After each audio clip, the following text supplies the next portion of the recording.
Ration দুর্নীতির তদন্তে একেবারে স্ক্যানারে রয়েছেন শঙ্কর আঢ্য এবং তার পরিবার। এবারে ধৃত তৃণমূল নেতার পরিবারের সদস্যদের একেবারে ইডি তলব করতে পারে বলে জানা যাচ্ছে। তবে এই আশঙ্কা কিন্তু একেবারেই নতুন নয়, বেশ কিছুদিন ধরে এই কথা বারবার শোনা যাচ্ছে। তার নিজের মা, স্ত্রী, ছেলে, মেয়ে, ভাই তাদের নামে একাধিক সংস্থা খুলেছিলেন শঙ্কর আঢ্য। আর সেই সমস্ত সংস্থার মাধ্যমে বিদেশি মুদ্রা বিনিময় করা হতো কিনা সেই বিষয়টি বর্তমানে খতিয়ে দেখা হচ্ছে ইডির তরফে। রেশন দুর্নীতি তদন্তে বেশ কয়েকটি বিদেশি মুদ্রা বিনিময় সংস্থার হদিশও মিলেছে বলে জানা গিয়েছে। 6টি সংস্থায় শঙ্কর এবং তার পরিবারের নাম ইতিমধ্যে উঠে এসেছে, এমনটাই সূত্র মারফত খবর। এখন যে তথ্য সামনে উঠে আসছে তাতে দেখা যাচ্ছে তার নিজের নামে একটি SR Adhya finance P limited একটি কোম্পানি রয়েছে এবং এছাড়াও রয়েছে SR Adhya finance private limited এবং অপর্ণ ফ্লোরেক্স নামের তার রয়েছে তার স্ত্রী জ্যোৎস্না আঢ্যর নাম। আরও জানা গিয়েছে যে তার ছেলে অর্থাৎ শঙ্করের ছেলে শুভর নাম রয়েছে শঙ্কর ফ্লোরেক্স নামের একটি কোম্পানিতে তার নাম।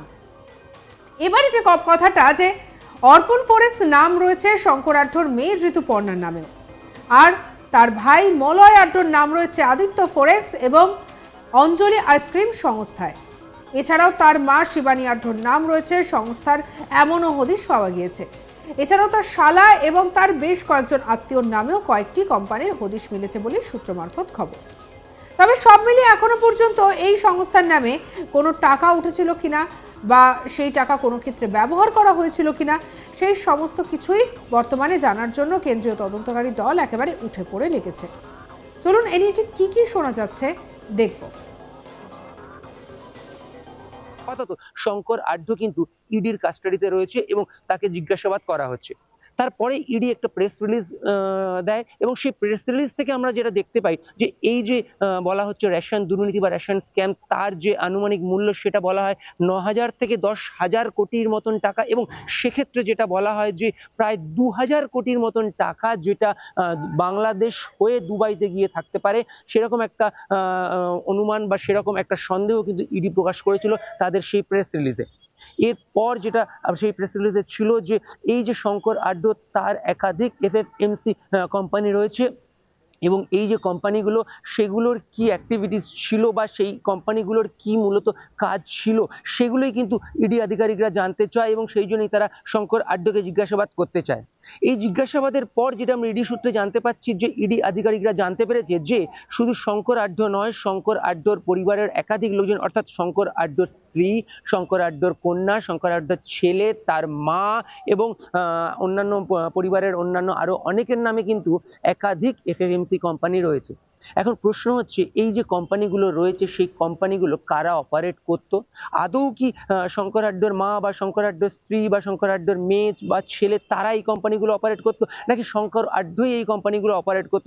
এই পুরো বিষয়টা কিন্তু ইডি জানতে চায় এবং সেই জন্যই আমরা যেটা ইডি সূত্রে জানতে পাচ্ছি মূলত শঙ্কর আঢ্যর পরিবারের যারা রয়েছে এবং যাদের নামে মূলত একাধিক এফএফএমসি কোম্পানি রয়েছে তাদেরকে জিজ্ঞাসাবাদ করতে চায় এবং তাদের কাছ থেকে ইডি জানতে চায় যে এই যে কোম্পানিগুলো যাদের নামে রয়েছে তারা এই কোম্পানিগুলোর সঙ্গে কিভাবে যুক্ত এবং তারা এই কোম্পানিগুলোতে তাদের কি রোল রয়েছে, আর্থিক লেনদেনের ক্ষেত্রে এই কোম্পানিগুলোর ভূমিকা কি রয়েছে, শঙ্কর আঢ্যর নামে যে কোম্পানি পাওয়া যাচ্ছে সেই কোম্পানির সঙ্গে এই কোম্পানিগুলোর কি লিঙ্ক রয়েছে বা এই কোম্পানিগুলো কবে খোলা হয়েছিল, এরকম একাধিক বিষয় কিন্তু ইডি আধিকারিকরা জানতে চায়। কারণ ইডি আধিকারিকরা যেটা তাদের প্রেস রিলিজে দাবি করেছে যে তাদের কিন্তু যে ধারণা যে 9,000 বা 10,000 কোটি টাকার যে কথা বলা হচ্ছে তার মধ্যে 2,000 কোটি টাকা সেটা কিন্তু এই ধরনেরই কোম্পানির মাধ্যমেই দুবাই পৌঁছেছে বা বাংলাদেশ হয়ে দুবাই পৌঁছেছে, এরকম একটা অনুমান তাদের রয়েছে। ফলে তারা কিন্তু এই বিষয়ে আরো বিস্তারিত জানতে চায় এবং এই যে কোম্পানিগুলো, এই এফএফএমসি যে কোম্পানিগুলো,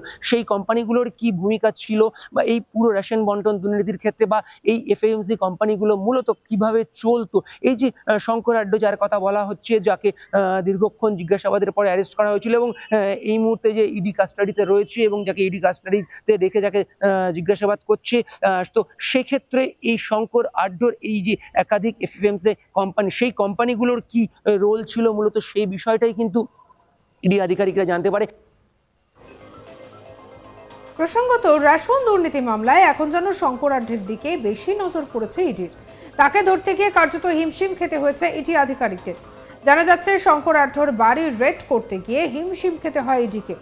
শঙ্কর আঢ্যর বাড়িতে তল্লাশি চালানোর সময় বাড়ির উঠোনে ভিড় জমে যায়। অভিযোগ, উত্তেজিত জনতা ইডি আধিকারিকদের লক্ষ্য করে পাথর ছুঁড়তে শুরু করে। তবে ভাগ্যক্রমে কোনো ইডি আধিকারিক শারীরিকভাবে আঘাত পাননি, তবে তাদের গাড়িতে অনেকটাই ক্ষতি হয়। আর এই ঘটনার পর পুলিশের কাছে অভিযোগ জানিয়েছেন ইডি আধিকারিকেরা।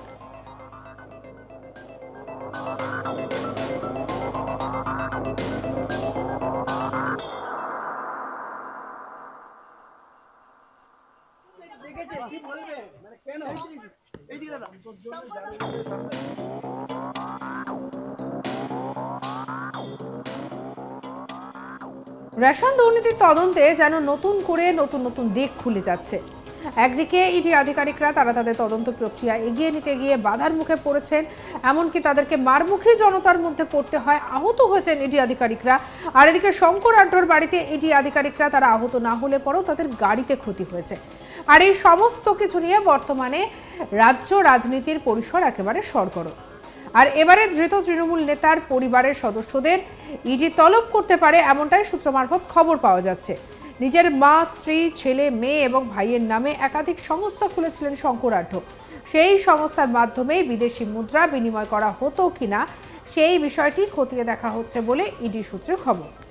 রেশন দুর্নীতির তদন্তে বেশ কয়েকটি বিদেশি মুদ্রা বিনিময় সংস্থার হদিশ মিলেছে বলেও জানা গিয়েছে। 6টি সংস্থায় শঙ্কর এবং তার পরিবারের নাম রয়েছে, এমনটাই সূত্র মারফত জানা যাচ্ছে। এখন যে তথ্য সামনে উঠে আসছে তাতে দেখা যাচ্ছে যে তার নিজের নামে একটি SR Adhya finance private limited সংস্থা রয়েছে। এছাড়া SR Adhya finance private limited এবং অপর্ণ ফরেক্স নাম রয়েছে তার স্ত্রী জ্যোৎস্না আঢ্যর নামে। আরও জানা গিয়েছে যে তার ছেলে অর্থাৎ শঙ্করের ছেলে শুভর নাম রয়েছে শঙ্কর ফরেক্স নামের একটি কোম্পানিতে। অন্যদিকে অপর্ণ ফরেক্স নাম রয়েছে শঙ্কর আঢ্যর মেয়ে ঋতুপর্ণার।